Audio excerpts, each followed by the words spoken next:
अस्सलाम वालेकुम दोस्तों, उम्मीद करते हैं आप सब खैरियत से होंगे और आप सबको वेलकम करते हैं IELTS में। तो आज एक सवाल के साथ हाजिर हुए हैं आप सबके लिए। एक वालदा का सवाल है, एक मदर का सवाल है।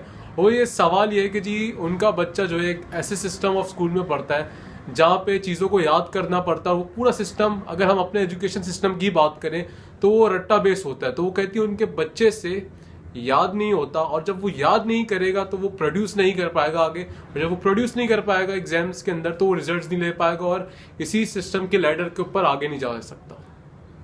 तो स्पेशली ये सारी जो वीडियो है आज की, वो टीचर्स के लिए, पेरेंट्स के लिए, और जो जो लोग किसी भी कैपेसिटी में पढ़ा रहे हैं, एजुकेट कर रहे हैं, उन सब के लिए। तो इस चीज़ से बात करने पहले हमारे एजुकेशन सिस्टम के बारे में कि वो है क्या। एक्चुअली वो जो हमारा एजुकेशन सिस्टम है ना, वो नॉलेज बेस्ड एजुकेशन सिस्टम है।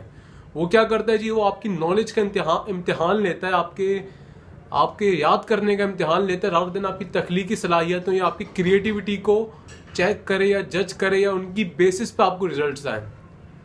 तो अब सिस्टम हमारे हाथ में नहीं है ना, एज अ स्पीकर मेरे हाथ में है ना, एज अ टीचर आपके हाथ में है।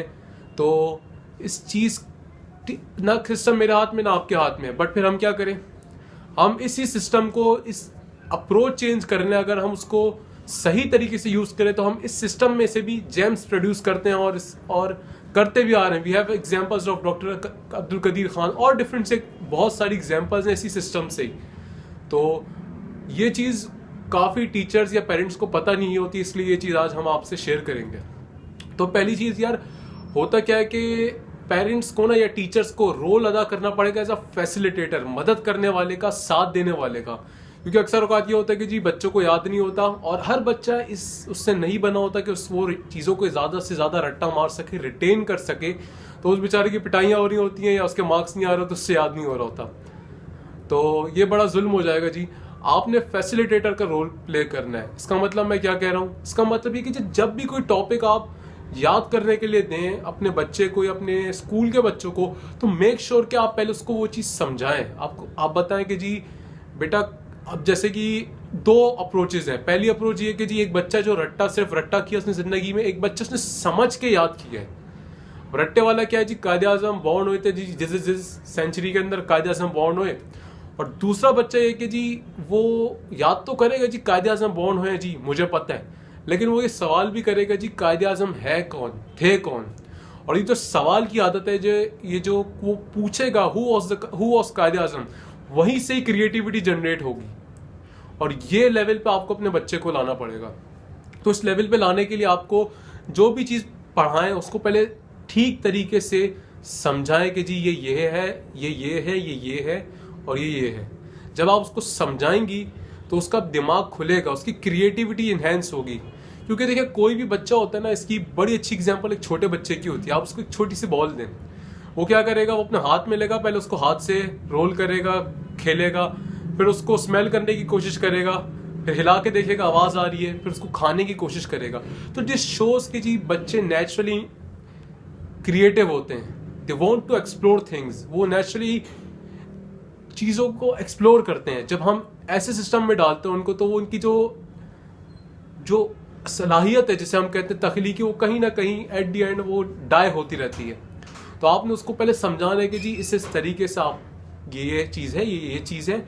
एंड देन अब बात आती है कि जी याद कैसे करें। ज़्यादा याद करने की एक ही चीज़ है जी, बड़ी अच्छी फेमस वो कोटेशन है कि जी repetition is the mother of mastery. मतलब किसी भी काम को प्रैक्टिस या उसमें एक्सीलेंस अचीव करने के लिए उसको बार बार प्रैक्टिस करें। Same goes with the learning too. अगर आप अपने बच्चे को आपने समझाया, उसको आपने कहा बेटा तुमने समझ लिया, अब मुझे बताओ तुमने क्या समझा।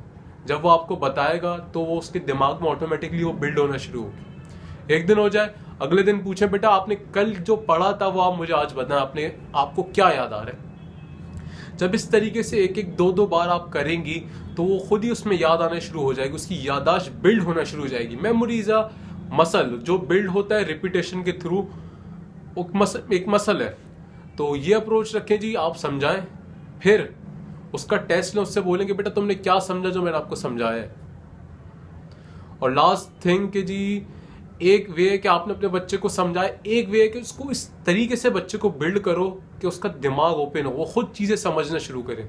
आप समझाते ना उसको, but on the side line आप क्या करें, एक सवाल डेली भी उसको खुद को दें, उसको बोले बेटा तुम पढ़ो और मुझे समझाओ तुम क्या समझ पा रहे हो। आई होप आप लोग समझ रहे होंगे कि जी बच्चे को सवाल नहीं कि जी ये है, आप क्या समझ पाए आप मुझे बताएं, और फिर वहीं से उसकी करेक्शन करते रहें। ये काम होता है असल टीचर का, फैसिलिटेटर का, कि वो समझाता है क्या चीज़ है, फिर वो खोल जाने देता है बच्चों को, एक्सप्लोर करने देता है, और फिर वो उनसे पूछते हैं कि जी व्हाट यू हैड एक्सप्लोर्ड। तो ये आंसर है जी। जितने भी पेरेंट्स हैं, जितने भी टीचर्स हैं, उन सबके लिए यही रिक्वेस्ट है कि जी समझाएं पहले, फिर उनसे उनका टेक लें और फिर उनको खुला दें, फ्री हैंड में एक्सप्लोर करने का, वो चीज़ों को समझें और रिपीटिशन करते रहें। अगर आपको याद करनी है चीज़, एक दिन पढ़ा उसको सुबह उठ के वापस रिवाइज करें या रात को एक बार रिवाइज करें और वीक में एक और बार रिवाइज कर लें। And if you keep revising all these things, all these lesson, तो वो दिन दूर नहीं है कि आप सोच भी रहे होंगे और आपको चीज़ें याद भी होंगी। तो आई होप ये जो सवाल था बहुत ज़बरदस्त सवाल था जी, इसको आई होप आंसर कर पाए होंगे। अब बच्चों को समझाने के लिए एक और वीडियो इंशाल्लाह जल्द बनाएंगे, बट ये एक छोटी सी कंसाइज से वे में आपको समझाने की कोशिश की थी। And I hope I try my best, और मैंने अपना बेहतरीन तरीके से परफॉर्मेंस देने की कोशिश की है कि मैं आपको समझा पाऊँ। Stay tuned with the team ILH। Goodbye, take care, अल्लाह हाफ़िज़।